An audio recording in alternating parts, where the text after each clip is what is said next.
राजधानी ब्यूरो, सच कहने का साहस और सलीका। हम हैं आपकी आवाज, राजधानी ब्यूरो। विदिशा। एक और सरकार और समाज सेवी संस्थाएं बचपन को बचाने के लिए अनेक योजनाओं पर काम कर रही हैं और लाखों रुपए इन मासूम बच्चों के नाम पर खर्च कर रही हैं, लेकिन जमीनी हकीकत कुछ और बयां कर रही है। विदिशा शहर के गांधी चौक का है मामला। राष्ट्रपिता महात्मा गांधी की प्रतिमा के पास यह मासूम बच्चे पैसे से दाव लगा रहे हैं। वहीं सरकार और समाज सेवी संस्थाएं बच्चों के उत्थान के लिए अपना दावा करती हैं। शायद योजना इन मासूम बच्चों की दहलीज तक पहुंचने के पहले ही भटक जाती हैं। क्या नाम है? शोएब। क्या कर रहे हैं आप?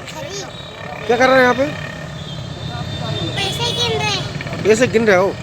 कहाँ से मिले ये पैसे? हम के लाए? क्या कुछ खेल रहे थे, जुआ खेल रहे थे? नहीं, मजाक से खेल रहे थे। क्या मजाक? मैं विजय कुमार श्रीवास्तव देखा जा रहा है कि एक तरफ हमारा समाज सुधारने के लिए बचपन बचाओ आंदोलन चलाया जा रहा है, बच्चों के लिए सरकार कई योजना चला रही है, लेकिन अगर आज देखा जाए कि देश के महात्मा गांधी जो महापुरुष रहे उनके प्रतिमा के समक्ष इस तरीके के बच्चे जो खेल खेल रहे हैं, इसके बारे में आप क्या कहेंगे? ये इनके पेरेंट्स जो हैं, अभिभावक, उनको बिल्कुल ज्ञान नहीं है। उन बच्चों को किसी भी संस्था या किसी भी गवर्नमेंट स्कूल में पढ़ाना चाहिए। ऐसे बच्चों के प्रति समाज की जिम्मेदारी निभाना चाहिए और हम सभी इस जिम्मेदारी को निभाने के लिए तत्पर तैयार रहेंगे, क्योंकि अभी मैंने इन लोगों को देखा तो ऐसा दर्द हुआ, क्योंकि हम लोग इन बच्चों को ढूंढ के हम लोग इनको हॉस्टल में रखते हैं। जैसे नीमताल पे नीचे हम जाएंगे, वहाँ पे हॉस्टल है, उन हॉस्टलों में इन बच्चों को रखने का प्रयास करेंगे, ये हम कोशिश करेंगे। तो क्या ऐसे इनके जो माता पिता हैं, पेरेंट्स हैं, उनके खिलाफ कोई कार्रवाई होने का प्रावधान है या नहीं?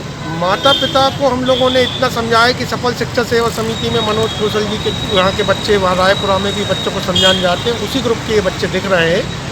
तो हम लोग उनके अभिभावक हमसे लड़ने लगते हैं कि नहीं, हमारे बच्चे फिर खाएंगे क्या, ऐसी मजबूरी। क्या आपको नहीं लगता ये भविष्य जो अंधकार में है, जो भीख मांगते हैं और दिन में जुआ खेल रहे हैं, आपको सामने दिख रहा है जुआ खेल रहे थे, चिटपुट खेल रहे थे, तो क्या ऐसी पीढ़ी को हम किस तरीके से सुधारने का प्रयास करेंगे? पीढ़ी को सुधारने के लिए इनके पालकों को ज्ञान देना बहुत ज़रूरी है। सबसे इनके अभिभावकों के मदर फादर को समझाना जरूरी है, बच्चे जब ही सुधरेंगे। और इनके लिए एक प्रयास करना पड़ेगा कि हमको समाज को आगे आना पड़ेगा और साथ में हमारे पूरे जितने जनप्रतिनिधि हैं इनको भी ध्यान रखना चाहिए। राजकुमार शर्मा जी, देखा जा रहा है कि महात्मा गांधी जी की प्रतिमा के समीप कुछ बच्चे कुछ खेलते नजर आते पैसे से, इसके बारे में आप क्या कहेंगे? भविष्य किस तरफ जा रहा है हमारा? देखो, भविष्य तो इन बच्चों का अंधकार में है, क्योंकि माता पिता को ध्यान देना चाहिए, क्योंकि आज बच्चे इस स्थिति में हैं तो कहीं ना कहीं बच्चों का भविष्य तो अंधकार में है। और प्रशासन को भी ध्यान देना चाहिए, क्योंकि या तो वो बच्चों को तो गाइड नहीं कर पाएंगे, लेकिन जो बच्चे हैं इनके पेरेंट्स को गाइड करें और समझाइश दें या कार्रवाई। शर्मा जी, एक बड़ा सवाल यहाँ पर यह था कि सरकार बड़ी बड़ी योजना चला रही, बचपन बचाओ आंदोलन भी यहाँ से प्रारंभ हुआ था और आज बचपन बचाओ आंदोलन की स्थिति देखी जाएगी तो हकीकत अगर देखा जाए तो इसके बारे में आपके क्या विचार रहेंगे?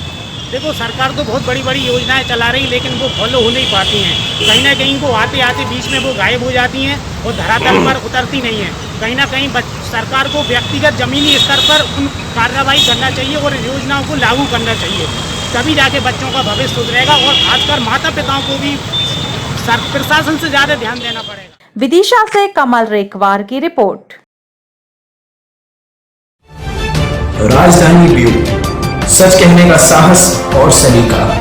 हम हैं आपकी आवाज,